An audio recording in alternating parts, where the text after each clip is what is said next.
मोर्चा के साथ में महिला मोर्चा की हमारी बहनें 2 लाइन में खड़े हो जाएं।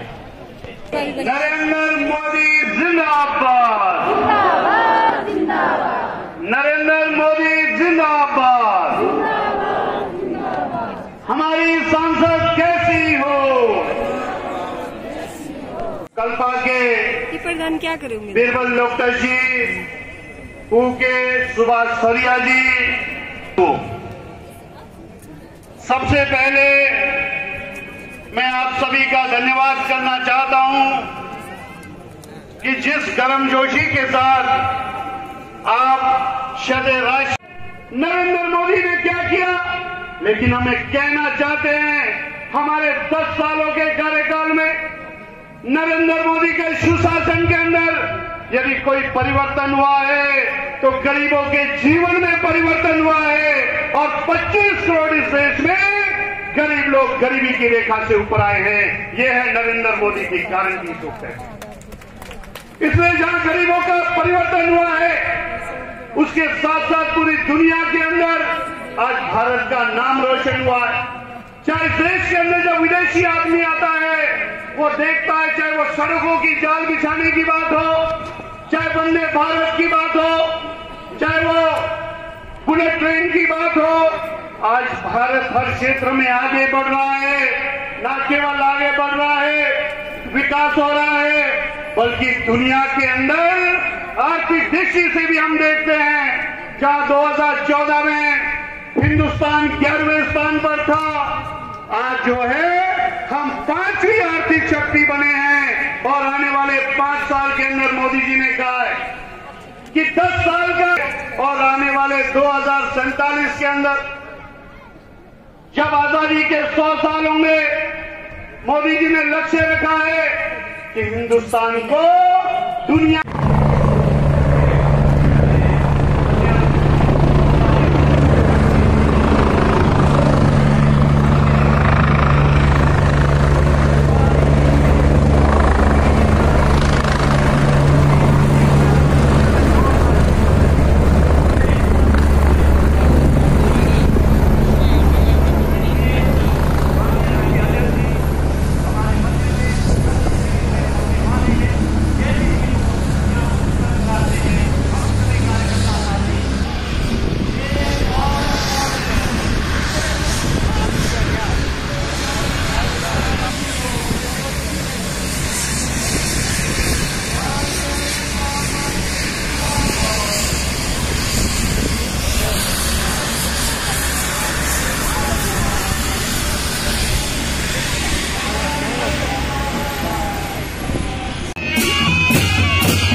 राष्ट्रीय अध्यक्ष, हम सभी के प्रेरणा के स्रोत श्रद्धेय जगत प्रकाश नड्डा जी का किन्नौर आगमन पर मैं समस्त किन्नौर वासियों की ओर से, समस्त किन्नौर के भाजपा कार्यकर्ताओं की ओर से स्वागत करता हूं, अभिनंदन करता हूं। मुझे इस बात की खुशी है कि श्रद्धेय नड्डा जी को लगभग 34-35 सालों से मैं देख रहा हूं कार्य करते हुए, और बधाई देना और मैं इसके लिए भी आपका धन्यवाद करना चाहता हूं। जो स्वर्गीय ठाकुर साहब नेगी जी ने किन्नौर को गढ़ा है, उसके साथ साथ आपने भी, ऐसा कोई किन्नौर का गांव नहीं है जहां आपने काम नहीं किया हो। मुझे याद है 98 में मैं यूनिवर्सिटी में था, तब भी आप स्वर्गीय चेतराम जी के चुनाव में आप प्रभारी थे। ना केवल एक बार बल्कि 3 बार चुनाव प्रभारी थे और आपने तीनों बार किन्नौर में विजय बनाया है। इसके लिए भी मैं आपको बधाई देना चाहता हूं। इसलिए आज श्रद्धेय नड्डा जी का परिचय कराना सूरज को दिए जलाने से कम नहीं है। मुझे आज इतना ही कहना है कि आज व्यस्तम कार्य में से भी समय निकालकर किन्नौर के देवतुल्य जनता को, कार्यकर्ता को, कोई आज का रिश्ता नहीं है। मेरा किन्नौर से बहुत पुराना रिश्ता है। जब मैं पहली बार विपक्ष का नेता बना 1993 में, तो उस समय पहले ठाकुर सेन नेगी जी के साथ और बाद में तेजवंत नेगी जी के साथ, और उसके पहले चेतराम नेगी जी के साथ मुझे ये सारा इलाका घूमने का सौभाग्य मिला। मुझे याद है ठाकुर सेन नेगी जी ने कसम खाई थी कि वो किन्नौर नहीं आएंगे, तो चेतराम नेगी जी के साथ मैं घूमा था, गांव-गांव गया था। उसके बाद 1998 में वो चुनाव लड़े, वो चुनाव जीते। फिर मैं ठाकुर सेन नेगी जी के साथ गांव-गांव गया था और मैं उस समय, मुझे याद है कि, और फिर मेरा लंबा समय गुजरा। 3 बार मैं यहां जंगी गया, कालपा गया, मैं सांगला गया, मैं सबसे अंतिम गांव शायद वो चित्रकूट। इसलिए मेरा किन्नौर के साथ एक विशेष संबंध। और आज मुझे दिल्ली की गर्मी और तपती गर्मी से निकलकर आज यहां आने का सौभाग्य मिला है। मैं आप सबके दर्शन करके बहुत धन्य हुआ हूं और मुझे बहुत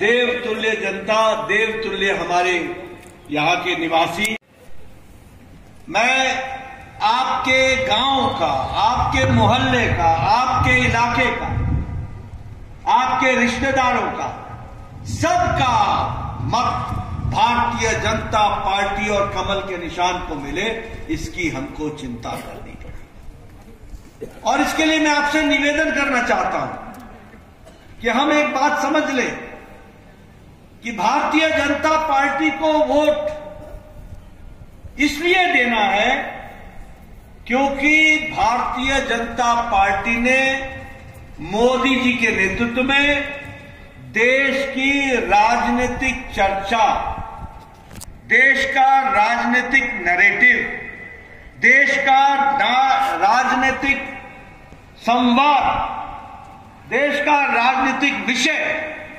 इसको मोदी जी ने दुनिया में, देश में बदल डाला है। इस बात को हमको ध्यान में रखना है।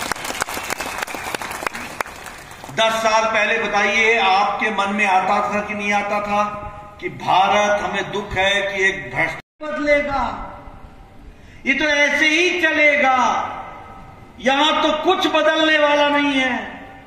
ये 10 साल पहले आपकी कहानी थी और आज 10 साल बाद मोदी जी ने 10 साल में आपके मन में उमंग जगाई, विश्वास जगाया, हिम्मत जगाई। देश बदल सकता है, बदल रहा है। उसका फर्क ये पड़ गया कि आज 2024 में जब आप 1 जून को बटन दबाएंगे तो आप विकसित भारत के संकल्प को पूरा करने का बटन दबाएंगे। ये मतलब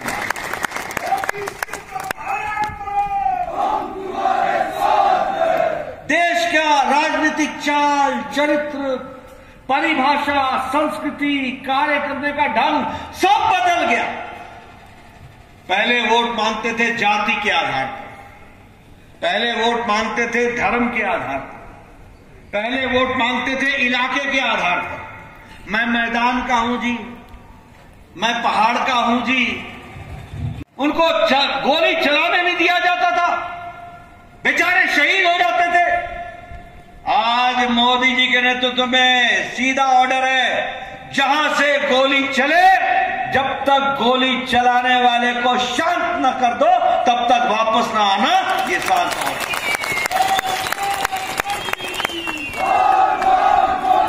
और बताओ, उरी की घटना घटी तो घर में घुस करके सर्जिकल स्ट्राइक हुआ कि नहीं हुआ? पुलवामा की घटना घटी तो बताओ, बालाकोट का एयर स्ट्राइक हुआ कि नहीं हुआ? घर में घुस के मारा कि नहीं मारा? पाकिस्तान उफ भी नहीं कर सका, दुनिया को बोल भी नहीं सका कि पिट गए हम। ये आज बदलता भारत है, ये हमारी सिक्योरिटी है। बताइए, बुलेट प्रूफ जैकेट नहीं था भारत के पास, आज Bharat bullet proof jacket export कर रहा है, दुनिया को दे रहा है। हमारे पास लड़ाकू बेड़े नहीं थे, आज राफेल का बेड़ा तैयार खड़ा है। हमारे पास हेलीकॉप्टर, चिनूक, हर एक दृष्टि से आज हम लैस हैं। अब हम अपने फाइटर जेट बना रहे हैं, फाइटर प्लेन बना रहे हैं। अब हम अपने फाइटर प्लेन्स बना रहे हैं और हेलीकॉप्टर बना रहे हैं। ये आत्मनिर्भर भारत खड़ा हो रहा है, ये आत्मनिर्भर भारत। आप बताओ, मेरे मुंह से भी निकला कि चितकुल अंतिम गांव। मोदी जी ने हमारी परिभाषा बदल दी। अब चितकुल अंतिम गांव नहीं है, चितकुल अब भारत का पहला गांव है, पहला गांव। Vibrant village, vibrant village. 7,500 crore रुपए दिए हैं सिर्फ वाइब्रेंट विलेज को ठीक करने के लिए। आप देखिएगा, आज सैकड़ों किलोमीटर की सड़क बॉर्डर पर बन गई है। आप सब देखते थे कि नहीं देखते थे? आर्मी का कॉन्वॉय जाता था, आगे एक हरा झंडा होता था, नहीं आगे लाल झंडा होता था, पीछे हरा झंडा, नहीं आगे हरा झंडा पीछे लाल झंडा होता था। 40-40 गाड़ियां जाती थी। सैकड़ों किलोमीटर बॉर्डर पर सड़क बन गई है और अब हमारी फौज 1 से 1.5 दिन के अंदर वो सरहद पर पहुंच जाती है, लड़ने के लिए तैयार हो जाती है। ये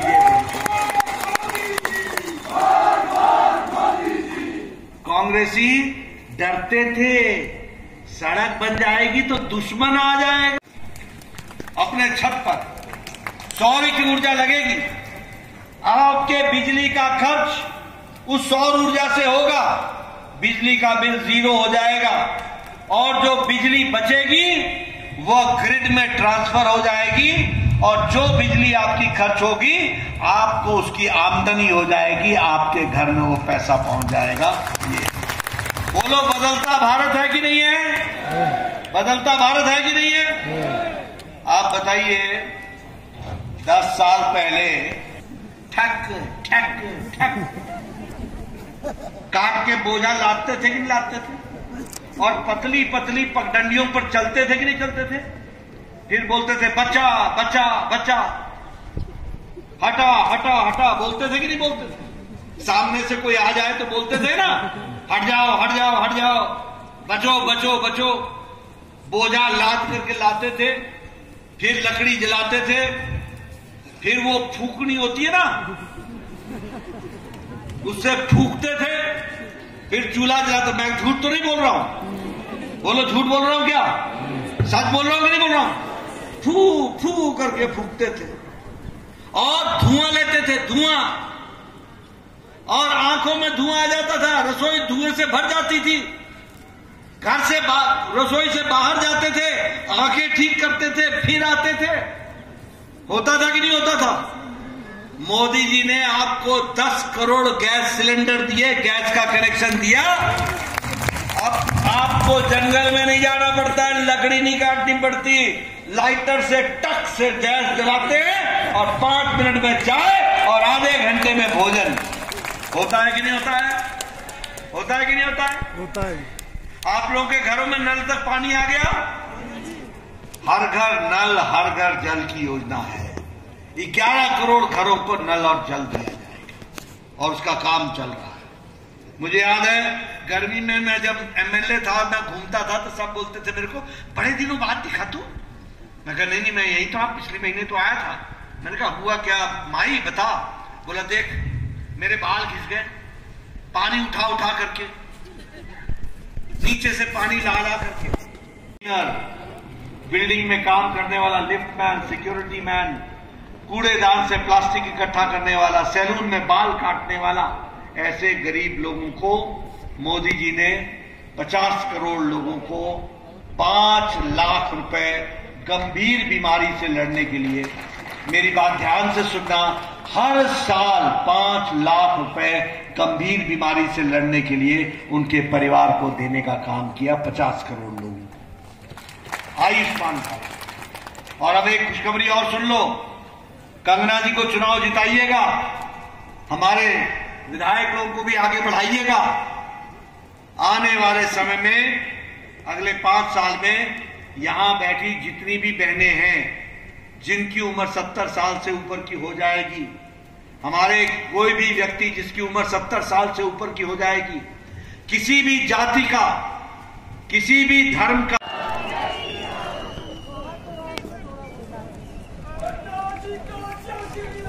जय श्री राम, जय श्री राम। बहुत बहुत धन्यवाद माननीय नड्डा जी। निश्चित रूप से हम आपको आश्वस्त करते हैं जिला चुनाव से भारतीय जनता पार्टी लीड करेगी और